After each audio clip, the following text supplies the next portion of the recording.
Important सा एक question frame हो रहा होता है कि हम लोगों के क्लास से एग्ज़ाम का कितना क्वेश्चन आएगा, और मैं आपको कह रहा होता हूँ कि एग्ज़ाम में जो है आपका 80% से ज़्यादा क्वेश्चन क्लास में रहेगा। पास कितने में हो जाएंगे? पास हो जाएंगे 40 से 50% में पास हो जाएंगे। आप सोचिए, दुगना तो हम लोग क्लास में ही कवर कर रहे हैं। तो आप अपने घर में एक्स्ट्रा पढ़ के जो है अपने आप को सिर्फ एक तरह से वाइटामिन दे रहे हैं कि हाँ भाई कुछ और मिल जाए। कोई बात नहीं, पढ़ने का कोई वेस्ट नहीं होगा। तो एक काम करते हैं, आपके एग्ज़ाम में कुछ ऐसे शॉर्ट क्वेश्चंस हैं जो कि आते ही आते हैं, और आते हैं तो समझने का हमारे पास एक लिमिटेशन होना चाहिए, कितना हमें समझना है और कितना ज़्यादा इसको एक्सप्लोर करना है। तो नॉन ग्रामर के सेक्शन में मैंने आज आपका टॉपिक लिया जिसको कहते हैं वर्ड क्लास, और जो कि पार्ट ऑफ स्पीच का एक इम्पॉर्टेंट पार्ट होता है, और वही आपका चल भी रहा है इसमें। तो सबसे पहले हेडिंग बना लेंगे इसमें वर्ड क्लास, और लिखेंगे इसमें कि देखेंगे इसमें कि कैसे इसको सॉल्व करते हैं और एग्ज़ाम में ये क्वेश्चन आते कैसे हैं। आने वाले समय में मेरा ऐसा ओपिनियन है या ऐसा मेरा परसेप्शन बन रहा है कि आपके एग्जामिनेशन में ये वर्ड क्लास या वर्ड पावर से रिलेटेड क्वेश्चंस ज़्यादा नंबर में पूछे जाएंगे, और इसलिए जो है थोड़ा सा ज़्यादा एक्सप्लेन करेंगे तो हमारा ये आंसर बन जाएगा। तो सबसे पहले वर्ड क्लास को समझने के लिए हमें ध्यान रखना है कि कोई भी सेंटेंस के बीच में एक अंडरलाइन वर्ड दिया जाता है। ये वर्ड, इसको थोड़ा बड़ा कर देते हैं ताकि आप लोग क्लियर देख पाएँ। ये एग्ज़ाम का ही क्वेश्चन है आपका, और आपने एक दो क्वेश्चंस तो देखे होंगे। क्या आप ये क्वेश्चंस पहचान पा रहे हैं? एग्ज़ाम के क्वेश्चन ही है ना आपके, तो जाहिर सी बात है एग्ज़ाम का क्वेश्चन है, आप लोग उसको पहचान रहे हैं इसमें। अब आप देखिए वर्ड क्लास में बोला क्या जाता है कि अंडरलाइन वर्ड को कहा जाता है इसमें नाउन, एडजेक्टिव, एडवर्ब, पार्टिसिपल, ये क्या चीज़ है उसको बताइए। ठीक है, ऐसे करके जब क्वेश्चंस आते हैं तो ये क्वेश्चंस का वॉल्यूम जो है ये एनडीए एग्ज़ाम में होगा तो आपके पास 5 होंगे, और सीडीएस एग्ज़ाम में होगा तो कितना होगा? तो आप देख के बताइए कितना क्वेश्चन है, किस एग्ज़ाम का होगा। तो ऐसा आप समझ सकते हैं क्योंकि नंबर ऑफ़ क्वेश्चंस जो है वेरी करते हैं अलग अलग एग्ज़ाम में। लेकिन इस बार मैंने देखा है ना कि आपके एनडीए जैसे एग्जामिनेशन में भी जो है पैसेज में और क्लोज टेस्ट में 10-10 क्वेश्चंस आ गए, जो कि पहले 5 रहते थे। तो यहाँ पर ये लिमिटेशन भी मेरे हिसाब से बहुत ज़्यादा वैलिड नहीं। तो हमें क्या करना होगा कि हमें अपने क्वेश्चंस के लेवल को थोड़ा सा बढ़ा के ही पढ़ना चाहिए, ये नहीं कि ये नहीं करेंगे तो चलेगा। अब देखिए क्वेश्चन को सॉल्व करना कैसे चाहिए। जब भी हम वर्ड क्लास में आते हैं तो हमारे पास एक जानकारी कन्फर्म होनी चाहिए कि कोई भी सेंटेंस बनता है सब्जेक्ट, वर्ब और ऑब्जेक्ट से। सबसे पहला बेसिक इन्फॉर्मेशन ये होता है। और कभी भी कोई भी सेंटेंस जो है अपने आप में किसी भी एक ग्रामर के पार्ट से तो नहीं बनता।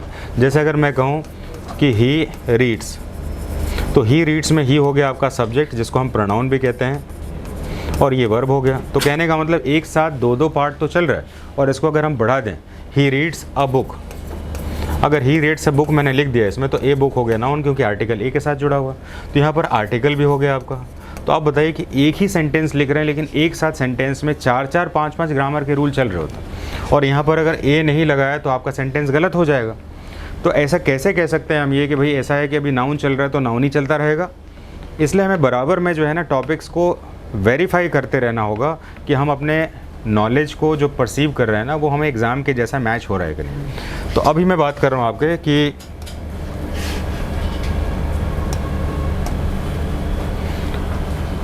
क्वेश्चंस को हमें बनाना कैसे चाहिए। तो बनाने के लिए हमारे पास जो है कुछ लॉजिक है, जैसे कि अभी हमने कहा सब्जेक्ट, वर्ब और ऑब्जेक्ट। अब जो है सेंटेंस को बनाने के लिए सबसे पहला दिमाग रखना है, किसी भी सेंटेंस में सब्जेक्ट या तो नाउन होता है या होता है प्रोनाउन, और ऑब्जेक्ट भी होता है नाउन या तो प्रोनाउन। ये बेसिक रूल पहले समझ लेते हैं, नाउन होता है या प्रोनाउन होता है। तो सब्जेक्ट क्या होगा? नाउन या वर्ब क्या होगा? ऑब्जेक्ट क्या होगा? नाउन या।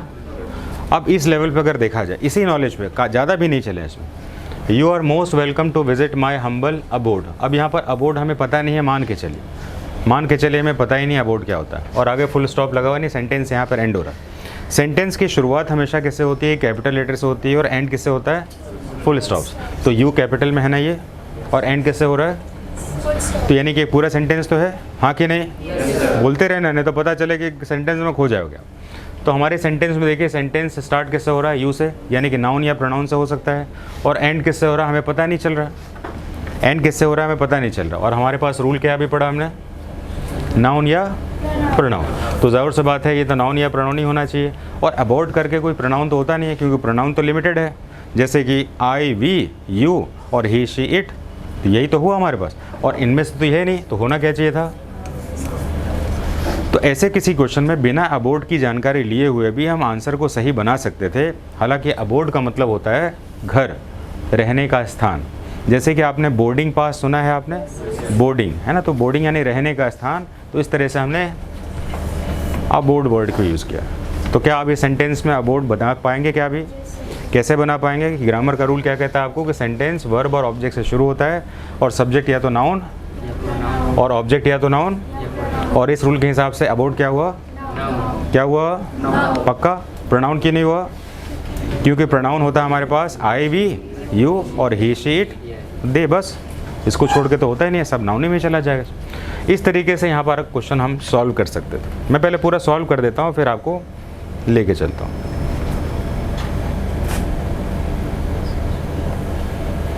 दूसरे क्वेश्चन को देखते हैं। इसमें the situation is beyond our control, the situation is beyond our control. अब हम देख रहे हैं दोबारा वही बात जो कि हमने पढ़ा, सब्जेक्ट द सिचुएशन। किसी भी सेंटेंस में आर्टिकल द का प्रयोग होना, बाद में आप लिखने वाले हैं, ठीक है, अभी आप परेशान ना हो। किसी भी सेंटेंस में अगर हमें सब्जेक्ट पहचानना है या नाउन पहचानना है तो आर्टिकल ए एंड द का यूज़ तो होता ही होता है। तो द लगने से क्या बन गया? सिचुएशन, नाउन बन गया। और दूसरी तरह से पहचानने के लिए वर्ब से पहले जो भी होता है वो सब्जेक्टिव होता है। तो यहाँ पर वर्ब क्या है? इज़। तो इससे पहले द सिचुएशन, आर्टिकल जिससे भी लगेगा वो नाउन ही होगा। तो यहाँ पर हम देख रहे हैं द सिचुएशन, लेकिन ये पूछा ये नहीं गया, पूछा तो बियॉन्ड गया। The situation is beyond our control, अभी लिखा हुआ आवर कंट्रोल। यहाँ पर हमें समझ में नहीं आ रहा कि आवर कंट्रोल को क्या बना है इसमें, क्योंकि यहाँ पर बियॉन्ड जो वर्ड है आपका, सिचुएशन कहाँ चलेगी? हमारे सीमा से बाहर चलेगी। तो ये सेंटेंस में बियॉन्ड एडजेक्टिव यानी किसी की विशेषता बताता है, एडवर्ब यानी कि वर्ब की विशेषता, कंजक्शन जोड़ता है, प्रीपोजिशन रिलेट करता है। तो यहाँ पर हमें देखना होगा कि ये बियॉन्ड जो है किसी को जोड़ रहा है कि संबंध को बताने का काम कर रहा है, क्या कर रहा है, इसको ज़रा देख के बताइए। Situation is beyond our control. और प्रीपोजिशन जब भी यूज़ होता है तो उसके आगे नाउन का प्रयोग तो होना ज़रूरी है। देखिए अभी जो क्लास में बैठे हैं ना, यही आपका टेस्ट का प्रैक्टिस होता है, जिससे कि दिमाग के अंदर का जो है सेल जो है ना थोड़ा एक्टिवेट हो रहा होता है। सीखने से ज़्यादा अभी आपको आंसर देना। तो अब आप देखेंगे इसमें कि जोड़ने का काम कर रहा है कि नाउन से पहले का काम हो रहा है, क्योंकि जोड़ने का काम तो हो नहीं सकता। जोड़ने का काम कब होता है, ज़रा ध्यान से सुनेंगे। अगर किसी सेंटेंस में सब्जेक्ट और वर्ब और सब्जेक्ट और वर्ब है तो बीच में हम कह सकते हैं जोड़ना यानी कंजक्शन। लेकिन अगर ये दोनों में से कोई एक माइनस है तो हमें इसको कहना होगा प्रीपोजिशन। तो यहाँ पर देखेंगे आवर कंट्रोल में कोई वर्ब दिख रहा है क्या? आवर कंट्रोल यानी कि सब्जेक्ट और वर्ब होना चाहिए, नहीं दिख रहा है इसमें। तो यहाँ पर हमें क्या होगा? प्रीपोजिशन होगा, क्योंकि प्रीपोजिशन का यूज़ रिलेट यानी रिलेशन बनाने के लिए किया जाता है। कुछ ऐसे क्वेश्चंस होते हैं जिसके लिए आपका दिमाग का बड़ा ही अलर्ट होना ज़रूरी है। कुछ क्वेश्चंस का रेंज ऊपर रहता है, कुछ क्वेश्चन का आसान रहता है। अब इस क्वेश्चन को देखेंगे, I didn't tell him anything except that I needed the money. अब यहाँ पर हमें देखना है कि ये एक्सेप्ट को किस तरीके से पूछा जाता है। अब मैं दो सेंटेंस लिखूंगा जिसको आपको ट्राई करना है और बताना है इसमें। आई इन्वाइटेड, इन्वाइटेड मतलब I invited all except Ram. ठीक है, पहला सेंटेंस लेते हैं।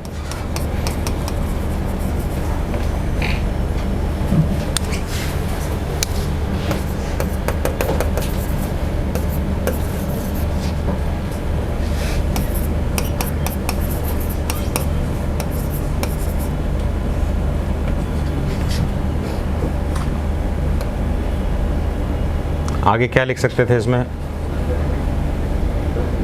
एक तो हो गया आपका तुम्हें छोड़ के सबको बुलाया, दूसरा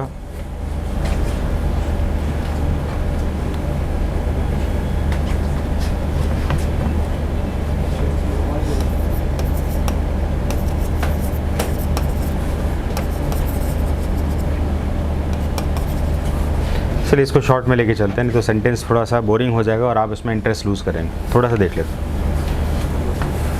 इसको छोटा ही कर देते हैं। तीसरा सेंटेंस लिखने की ज़रूरत नहीं बनाते हैं, दैट करके छोड़ दिया।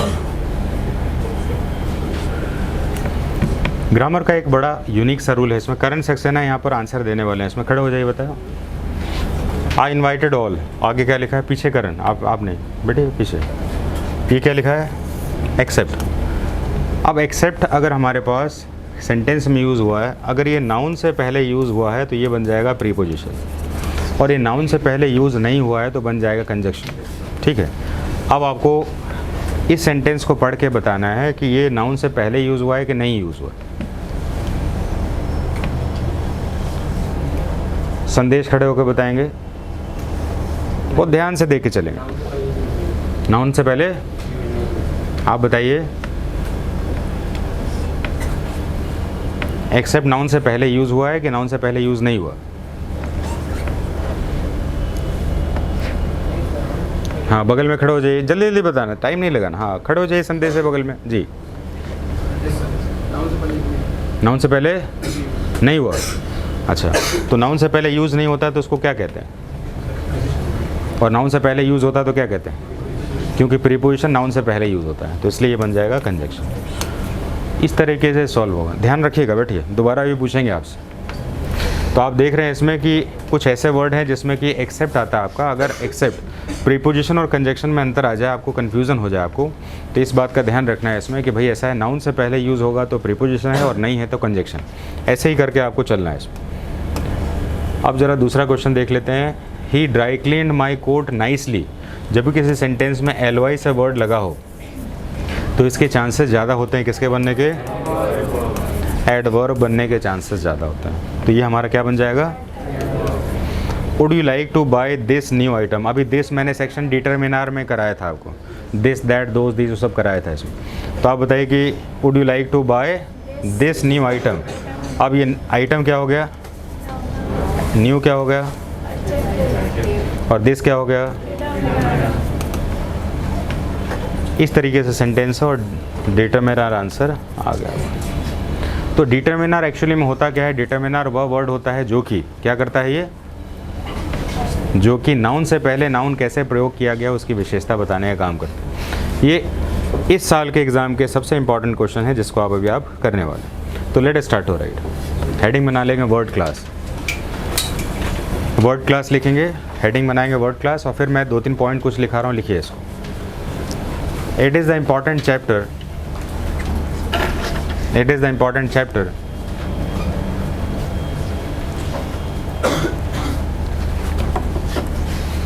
of English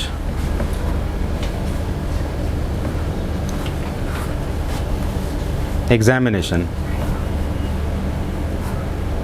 in which candidates are asked to find out, in which candidates are asked to find out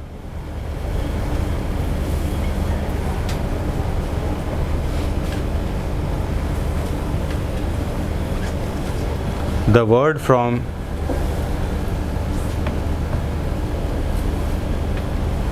different chapter of grammar, word from different chapter of grammar, likewise noun, pronoun, verb etc. noun, pronoun, verb etc. एक example लिख के समझेंगे पहले। Ram is a student, Ram is a student. Ram को underline करेंगे और नीचे लिखेंगे नाउन। दूसरा लिखेंगे ही रीड्स, ही को अंडरलाइन करके लिखेंगे प्रोनाउन और रीड्स को लिखेंगे वर्ब। तीसरा लिखेंगे, तीसरा एग्जाम्पल लिखेंगे, सब एग्जाम्पल से ही समझ लेंगे हम। ही plays fast, he plays fast। तो ही प्रोनाउन हो गया, प्लेज वर्ब हो गया और फास्ट हो गया एडवर्ब। वर्ड क्लास आपको समझा रहे हैं अभी।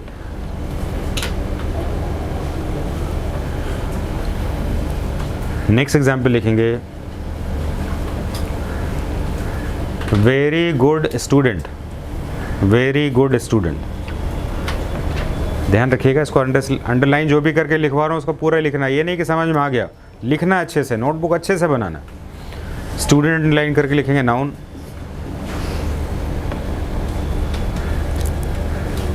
गुड को अंडरलाइन करके लिखेंगे एडजेक्टिव और वेरी को अंडरलाइन करके लिखेंगे एडवर्ब।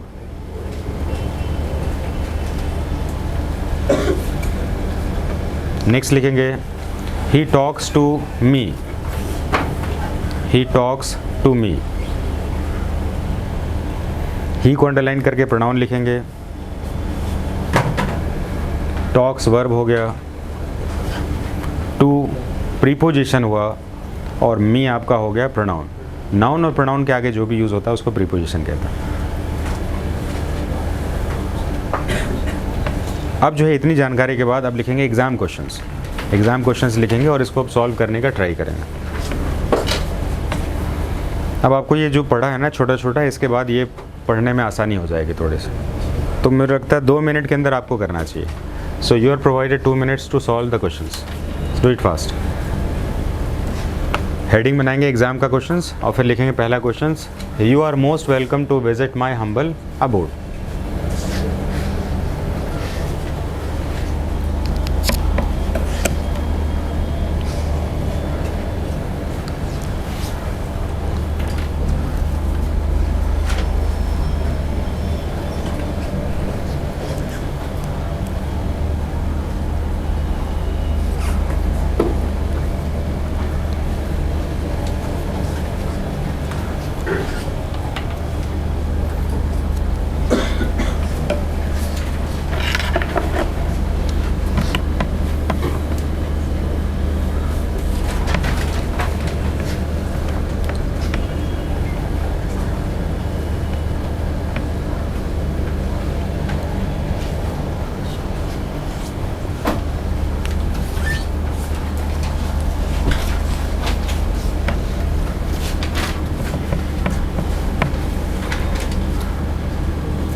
तो आप पहले का क्वेश्चन क्या लिख रहे हैं आंसर इसका?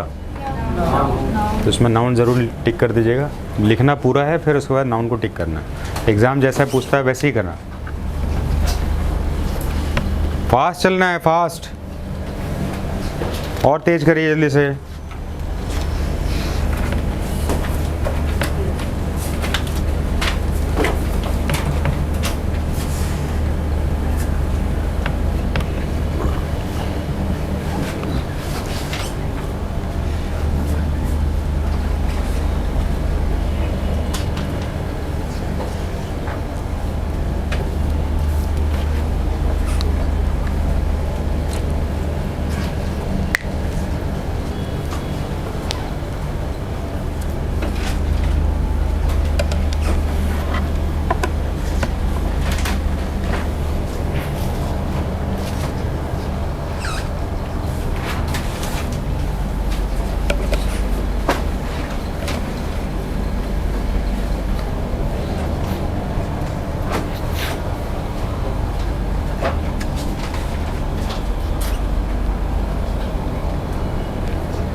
तो सेकंड का आंसर क्या है?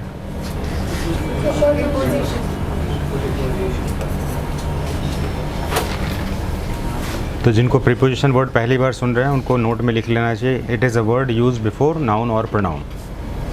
जो पहली बार प्रीपोजिशन सुन रहे हैं उनको लिखना चाहिए, preposition is a word which is use before noun और प्रोनाउन। तो कंट्रोल आपका हो गया नाउन,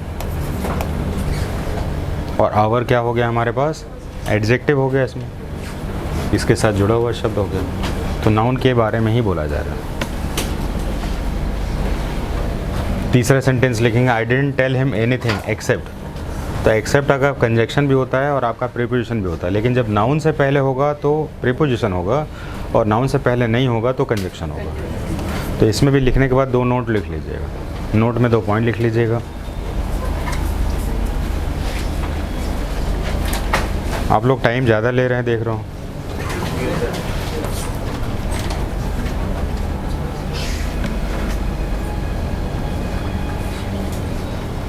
लिखिए, जल्दी से लिखिए, बाद में नोटबुक चेक होगा। अभी पेरेंट्स के साथ मीटिंग है सबका, जिनको भी हमने रिमार्क दिया हुआ वो सारे रिमार्क को पूरा करके चेक कर लीजिए, है ना। अभी 1 हफ्ते तक हमने आपको मौका दिया हुआ है, उसके अंदर आपके पेरेंट्स का सेशन नहीं हुआ, फिर सारे सेशन स्टॉप हो जाएंगे। आप सारा नोटबुक कंप्लीट होना आपकी बहुत बड़ी ज़रूरत। तो आपने इसको लिख लिया इसमें। तो अब आप लिखें एक्सेप्ट जो है ये प्रीपोजिशन कंजक्शन दोनों होता है। तो नोट नंबर 1 लिखें, when except is used, when except is used before noun, when except is used before noun then it is preposition. Except अगर नाउन से पहले होगा तो एक प्रीपोजिशन होगा।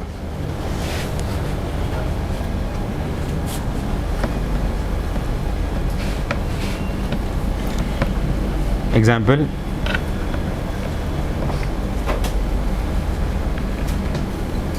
he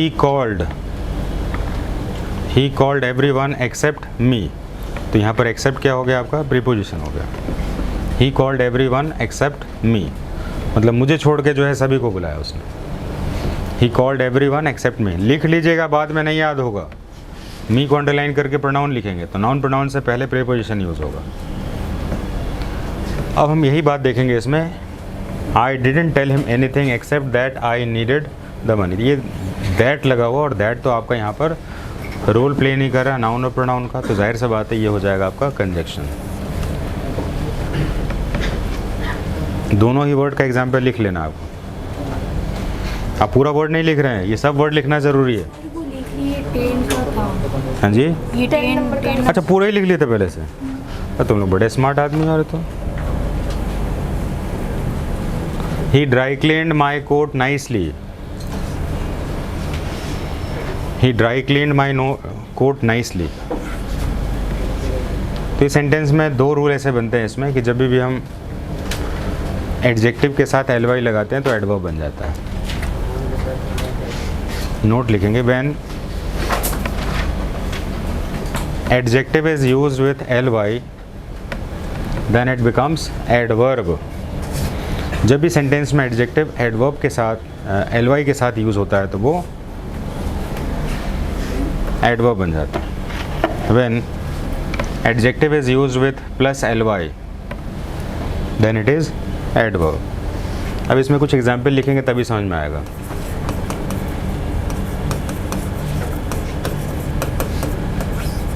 नाइसली,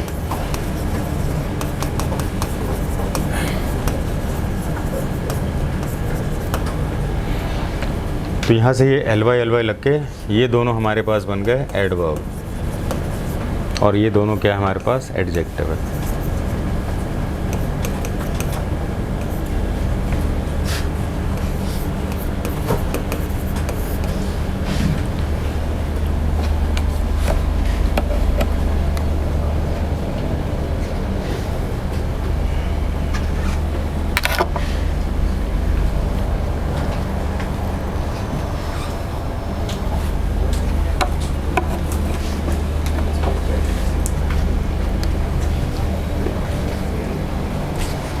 क्या रूल क्लियर है अभी? लास्ट वाला भी लिख लीजिए जल्दी से।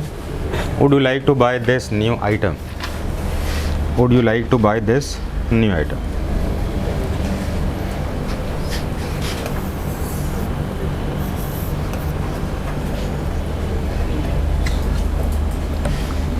पहले लिख लेंगे आंसर, फिर मैं आपको थोड़ा सा लिखाता हूँ। नोट लिखेंगे इसमें, when this that those these, when this that those these, बहुत ध्यान से लिखिएगा इसको। when this that those these used before noun then it is known as determiner। तब इसको determiner के नाम से जानते हैं। then it is known as determiner। this that those these, ये सारे शब्दों को अगर हम नाउन से पहले यूज़ करते हैं तो इसको डिटरमिनर के नाम से जानते हैं।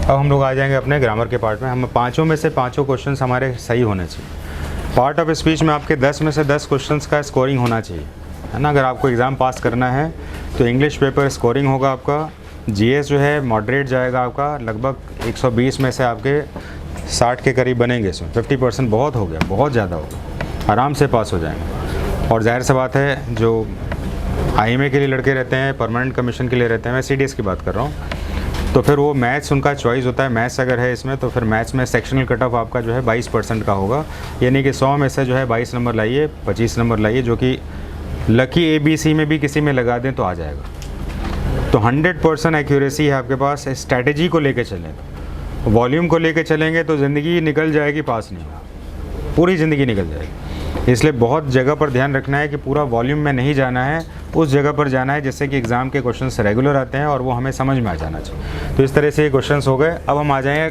पार्ट ऑफ स्पीच का एक टॉपिक है, लिखेंगे ग्रामर पार्ट। अभी तो नॉन ग्रामर चल रहा था हमारा, अब हम लिखेंगे ग्रामर। ग्रामर टॉपिक लिखेंगे जल्दी से। जिनको भी नोट्स में दिया गया है कि चेक करिए, नोटबुक कंप्लीट करिए, जब तक वो नहीं होगा, उनके पेरेंट्स मीटिंग नहीं होगा, तब तक उनको नोटबुक के लिए, अभी हमने 2-3 बच्चों को क्लास हमने स्टॉप कर दिया। आने वाले समय में आपको भी हम क्लास, अगर नोटबुक ऐसा नहीं चेक करा आपने तो फिर आपको भी रोक देंगे। यानी कि आप बिल्कुल अच्छे से नोट्स बनाइए, उसी से पास होने वाले हैं। अगर आपने ऐसा नोट्स नहीं बनाया तो फिर आप लिखने के बाद भी कोई फ़ायदा नहीं, अपने तरीके से लिख कर कुछ भी समझ रहे हैं। कुछ लोग जो है सिर्फ पेन घुमा रहे हैं लेकिन उनको लिखा ही नहीं जा रहा है ना। ऐसे भी आलसी लोग क्लास के हिसाब से कोप अप भी नहीं कर पा रहा। तो अभी मैंने टेस्ट नोटबुक्स चेक करना स्टार्ट किया सबका, और सभी में कुछ ना कोई रिमार्क आ गया कि टेस्ट नोटबुक नहीं दिखाया इसने, क्वेश्चन नहीं किया इसने पूरा। क्लास में जो है 5 क्वेश्चन दे रहे हैं तो एक ही क्वेश्चन लिख के कह रहा है कि पूरा हो गया। ये कौन सा पूरा हुआ भैया?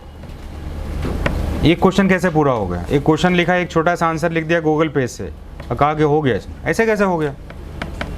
वो नोटबुक आपके टीचर के साथ हम डिस्कस करेंगे, देखिए ठीक लिखा है कि नहीं लिखा है, नहीं हुआ तो फिर दोबारा लिख के लाओ। तो आप हमेशा ध्यान रखिए, टाइम पास मत बनिए, पूरी तरीके से लिखिए, पूरा मौका मिल रहा है आपको नोटबुक चेक कराने का। तो अभी हम लोग कंजक्शन टॉपिक में आ रहे हैं, हेडिंग बनाएंगे ग्रामर टॉपिक कंजक्शन, और कंजक्शन को 2 लाइन में हम पहले इंट्रोड्यूस कर लेंगे।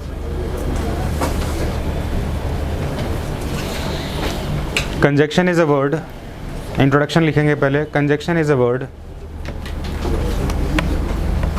conjunction is a word which is used to connect. Conjunction is a word which is used to connect.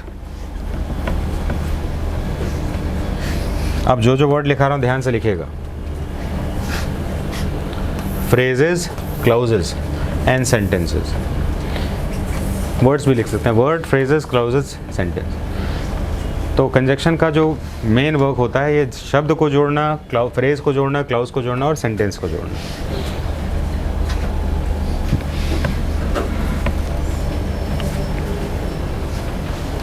तो हेडिंग बना लेंगे वर्ड्स, पहले वर्ड आ गया तो इसलिए वर्ड लिख लेंगे पहले। वर्ड लिख लेंगे पहले।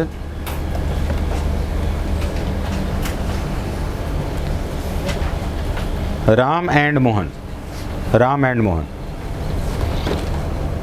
तो एंड को अंडरलाइन कर लेंगे कि कंजक्शन, और वर्ड इसमें राम 1 वर्ड हुआ और मोहन वर्ड 2 हुआ।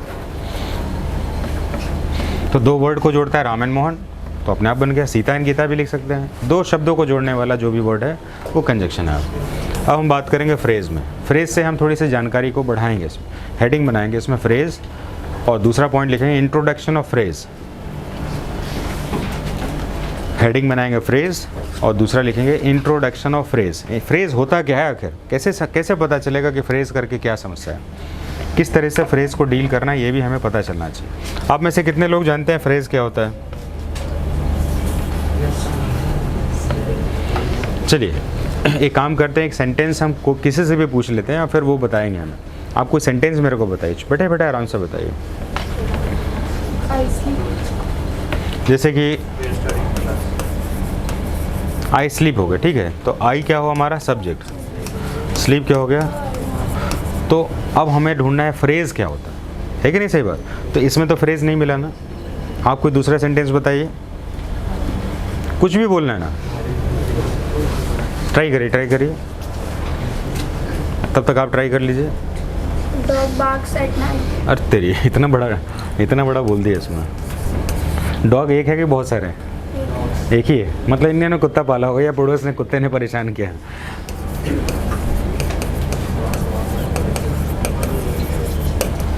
ठीक है, आप एक सेंटेंस बताइए ज़रा। तो 1-2 ले लेते हैं फिर बात करेंगे। I am going to park. I am going to park.